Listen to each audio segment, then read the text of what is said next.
Today, it's supposed to be the hottest day in Britain since records began. So, I've done the only sensible thing.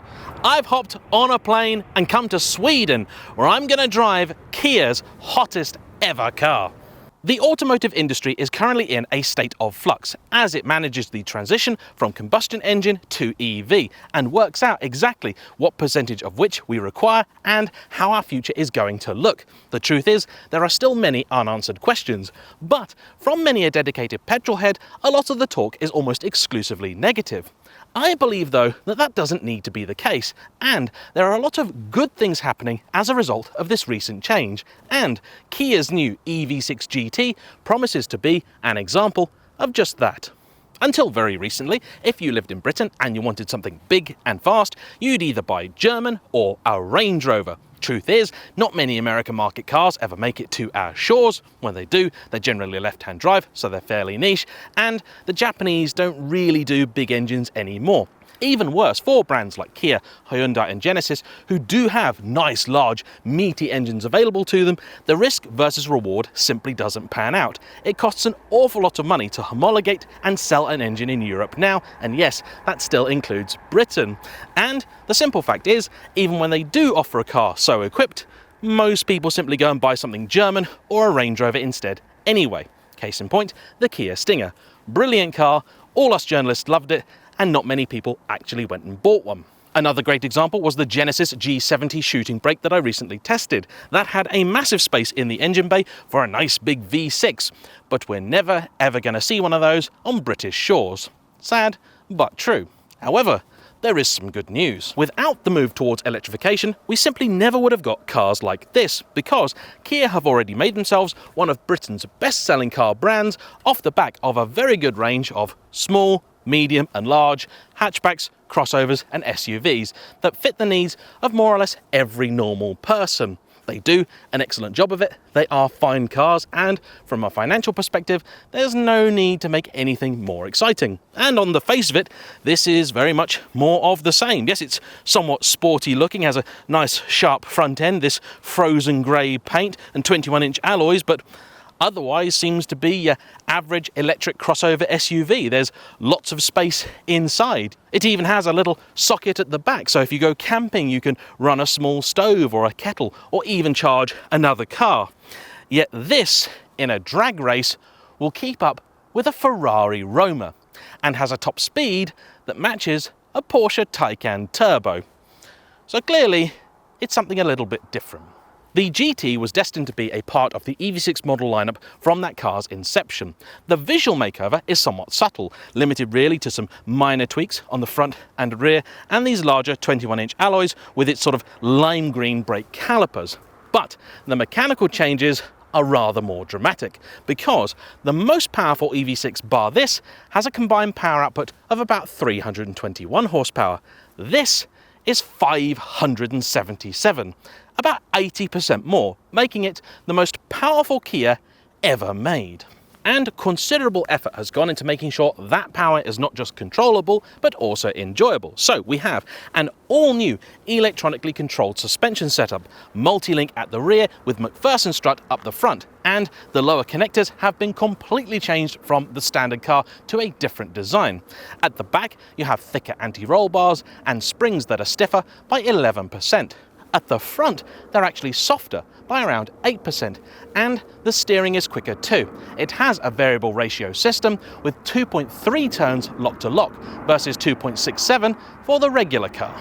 The battery pack in this car has the same advertised capacity as in the regular EV6, 77.4 kilowatt hours and a marginally shorter range, about 250 miles in the GT versus 260 odd in the regular EV6. However, even though on paper it may seem similar, fundamental design changes have had to be made to accommodate for the increased power draw from the new, beefier motor at the back. Kia have done a lot with this car. The brakes have also been beefed up, 380mm discs at the front with 4-pot calipers, 360mm at the back, and these, combined with the rest of the car system, can regenerate up to a peak of 300 kilowatt of electricity. That's a lot. It's even got a drift mode.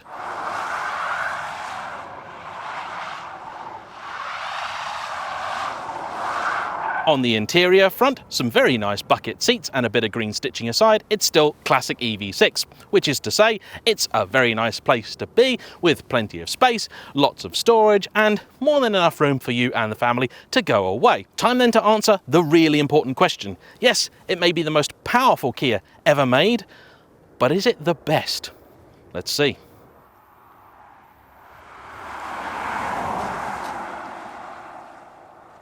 As it happens, I only have reasonably limited experience with the base EV6, having attended Kia's launch last year. And one thing I have learned about electric cars is that you really can't get a true feel for them in the space of a day or so. You genuinely need to live with them for a week to see just how well they cope with daily demands and whether they actually do all the things they say that they will. However, I have driven it, I did enjoy it, and I'm pleased to say that the GT still possesses many of that car's fine qualities. It's a very pretty thing, has a good amount of space in it, there is storage everywhere, and it's a very, very pleasant thing to drive. Of course, if all you need is a basic car for the day-to-day, the regular EV6 is more than well enough equipped.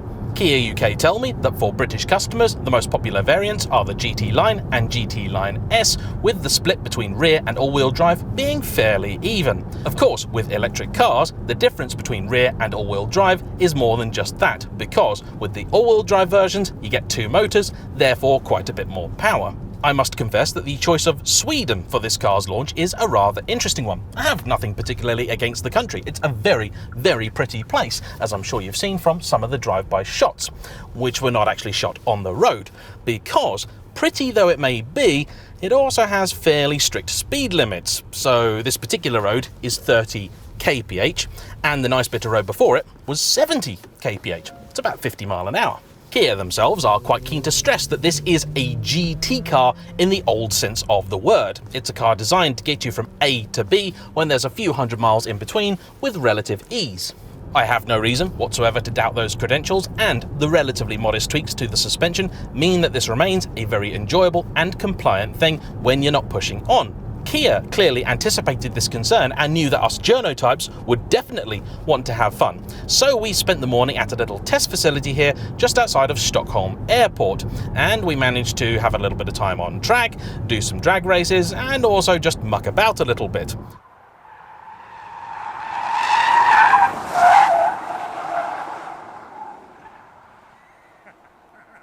Ladies and gentlemen, the amazing Sven and the incredibly brave Mr. Petrol Ped. So then, what did I learn? First off, this car's quick. I mean, really quick. The quoted 0 to 62 time for this car is 3.5 seconds, which is already seriously quick, and unlike Tesla, doesn't include a 1-foot rollout or anything silly like that. As it happens, I was joined today by another YouTuber, Petrol Ped, who brought with him a RaceLogic V-Box. He took one of these down the drag strip and recorded a GPS verified time. If you want to know what that was, check out his video. I'll link it up here. Incidentally, the fastest way to get one of these off the line is a little bit complicated.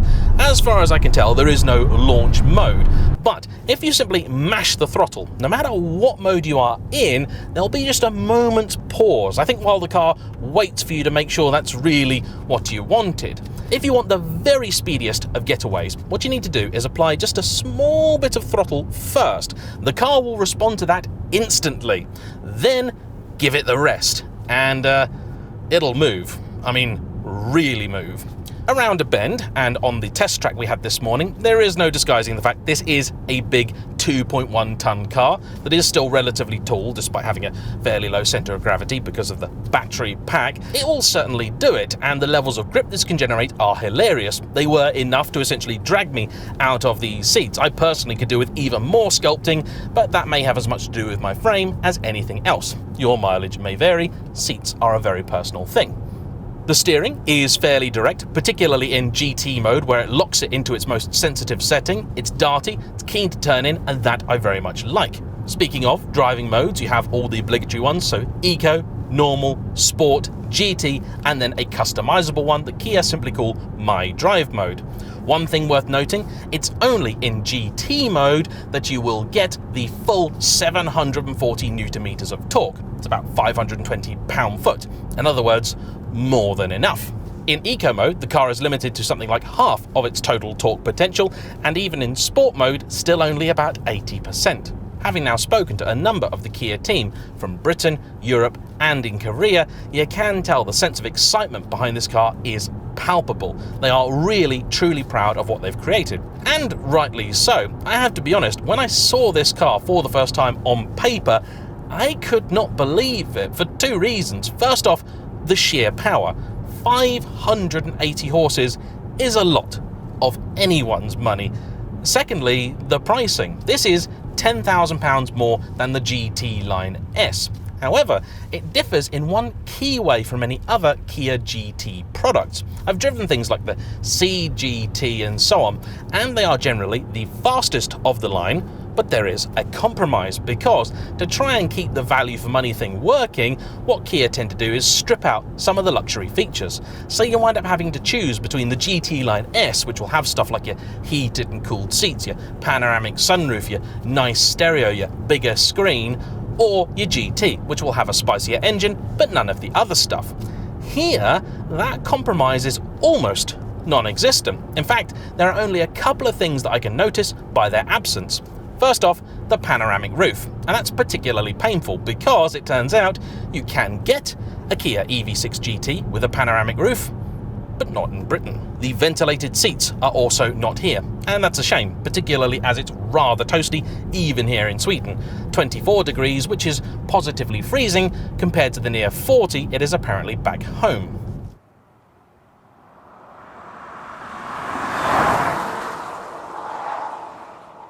Of all the modes I've driven today, the only one I didn't really get on with all that much was drift mode. I had imagined that if they'd gone to the extent of creating a drift mode, rather than just saying, well, all it is traction control off, that it would be doing something rather clever, that it would know exactly when you're just on the edge and would hold a slide for you. No, nothing of the sort. So the first couple of times I tried to do anything approaching a drift in this, I just kept on going. One of the issues with a car like this is that, unlike a traditional combustion engine vehicle with gears, this will go to its top speed in its one and only. In other words, it's not 60 or 80 you can spin the wheels to, it's 160. And yeah, it was a little bit frustrating, and I must confess it didn't at any point feel particularly natural. This is not a car that seems to enjoy being thrown around. We did watch some professionals do it, and even for them it didn't seem like a car that was too happy going sideways.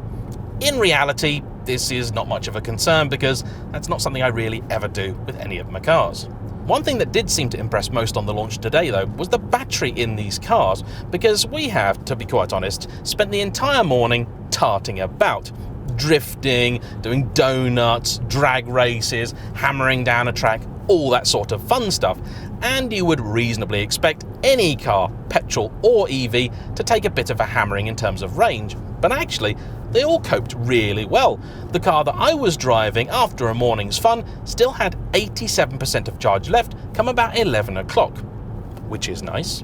So then, enough blithering from me. We now have a somewhat tight and windy, but very demanding and technical section of tarmac, and let's see just how well the Kia EV6 GT can acquit itself. The brake pedal is somewhat worrying. It does have two settings though. I'm not sure which one it's in, but I am in GT mode, so I'd expect the more aggressive one.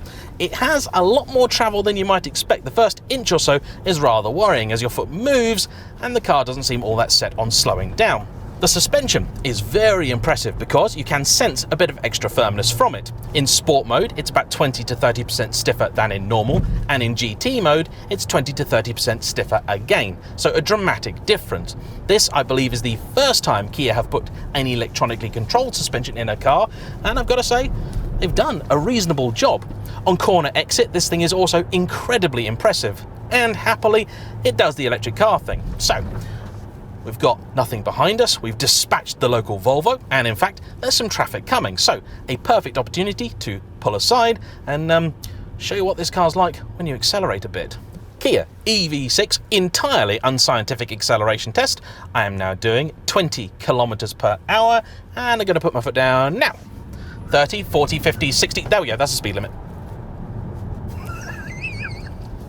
It's quick. I mean, really quick, and it responds. It just does that. Next week's video, how quick can you make petrol peds sick? It's really fast. Bang me head. I've killed him. I've killed him. Not even on camera, I've killed you.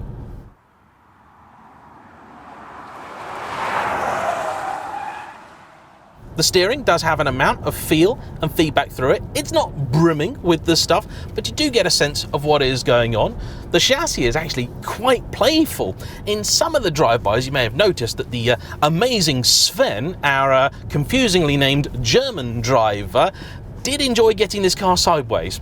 Not got quite that amount of bravado, it must be said, but on a few occasions I did give the car a bit of boot on corner exit, and it sorts itself out very, very nicely indeed. This car does have a proper electronically controlled limited slip differential. It's not the sort of e-brake type thing where they simply just brake the left and right rear wheels to get you around a bend. No, it's the proper stuff. This thing's good. I mean, really good. You've got to be careful on this road because there are some other Kias out here also having fun. Visibility is very good. The A-pillar does slope at a somewhat awkward angle and is a little bit chunky, but generally speaking, I've not found it to be too much of an issue. To the rear, things are a little bit letterboxed because of the way that the boot shuts, but it's not really that much of an issue. You also have the same thing you get in many other Kia products, so left and right indicate will give you a little screen up here and you can see what exactly is going on. Turning circle? Pretty good. Though, I should point out, I did notice that all of the cars we were using on track did start to protest just a little bit.